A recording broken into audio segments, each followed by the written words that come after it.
questions about that. Eric, I don't know if you're going to say more about it, but I just wondered if you've got any thoughts about the kind of time factor really and what's involved in training mentors, because I've got a lot of, personally got a lot of excitement really about something like this taking off, but the but is a big one. It's about how on earth do we find the time to do the training and supervision that would, I imagine, be necessary. Yeah, I think if you look at the report, it's in length in there, but to really quickly answer, you have to make time. You have the time. We're all busy. You're gonna be busy forever. For the rest of your work life, you're gonna be busy. No matter how much work you do in a day, it's gonna be another pile of work to do tomorrow. So you have to make time. If it matters to you, you'll make time for it.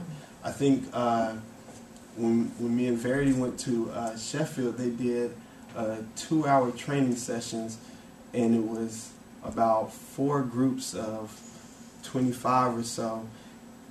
And for me, being from the U.S., 2 hours training is not enough. You need like a weekend of training. And I went and visited the psychology department here, and they do 2 training sessions. They do a training session in right before exams. They just did it last week.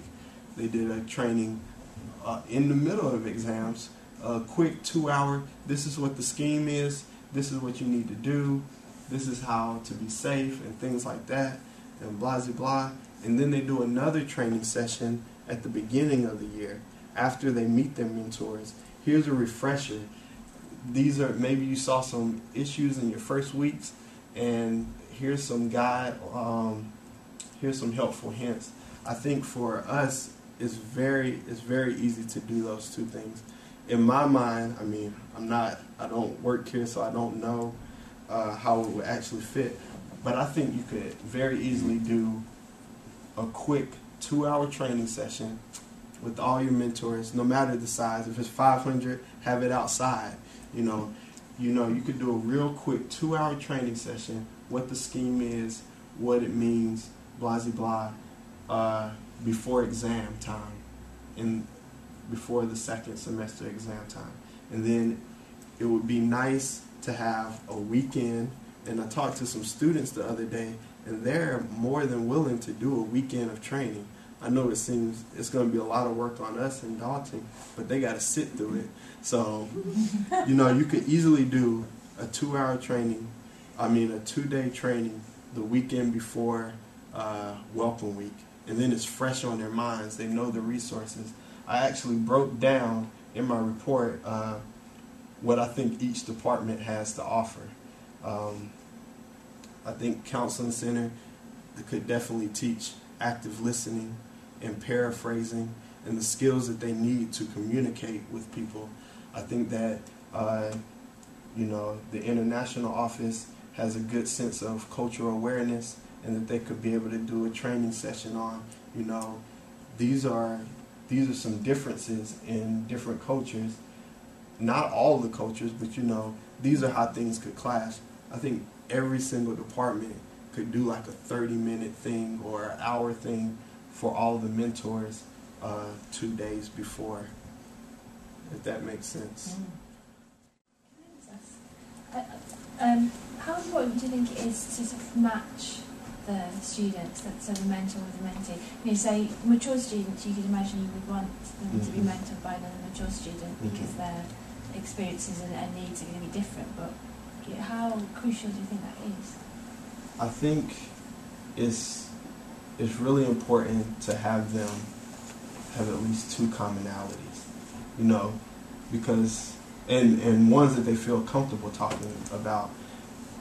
That's going to start a relationship and conversation. If they can't, we may know that they have something in common, but if they can't see that they have something in common, it may be hard. So I would imagine the easiest one is to match people within their academic school. That's really easy. It's really easy to match people based on their sex, male, female, or other. it's really easy to do those two things, and I would go for those. If you can't get academic departments on board, or you don't like the idea, it's easy to match mature students because they understand, you know, we're both in this, and I think that would be more important. I think some things are more important than others. I think mature students, no matter, I think it's at Sheffield and Aston, that they, no matter what your academic study is, if you're a mature student, you can be partnered with another mature student. Whereas some things like disability, a mentor may be comfortable talking about, all right, I'm disabled, I'm ready to talk about this with another disabled person, but a mentee may not want that commonality, and they may not want to talk about that yet. So something like that, I wouldn't match them on, if that makes sense. We might use a very sophisticated filter process for applicants though, actually, because it may be some students actually disability is their biggest worry, and whereas for other students say they're gay and they don't really want to talk about that yet, so it may be some sort of double layer application. What do you want to talk about, what don't you, and what would you actually match on? Just in terms of experience, I think that's crucial, that you have at least a free box where people can put down some comments about what is important to them. In the main, Eric's exactly right, it comes down not just to school but to programme. You know, so actually some people come within school and say, you know, I did engineering but not with flying. You know, we had a completely different experience. But with mature students, for one mature student it might be, well actually I'm really concerned about coming back to education, that's what I'm worried about, and for another it's like I want to leave that behind, and actually I don't care who I'm with. So that element of choice is important, as long as it's what's built in is a sense of awareness amongst students that there is a point. So if I'm a Muslim female student who's studying a particular subject and has an interest in hockey, then there are some of those elements that might fall by the wayside. And I think certainly a lot of the universities who are carrying out mentoring will give that through their experience. It comes down to 2 or 3 commonalities, and beyond that, if you're lucky.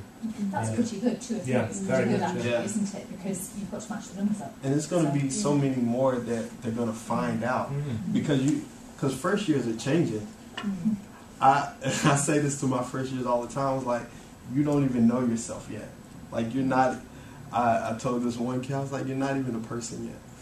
You know, all your life, your parents probably bought your clothes or weeded them out. You know, you wash them and they throw them away. You know, you get fed.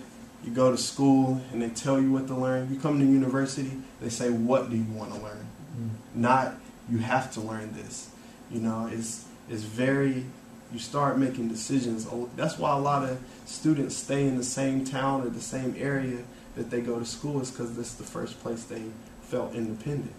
And so yeah, it's really important. And I think it's good to build communication with people who are already done things. I think Eric's point about cloning is quite important at that stage, that often people are looking for similarities, you know, and they're looking for a shared experience, whereas actually what we often say in our work is, we're here to challenge you, you know, and we want you to be partnered in some senses with somebody who's different, who gives you a different perspective.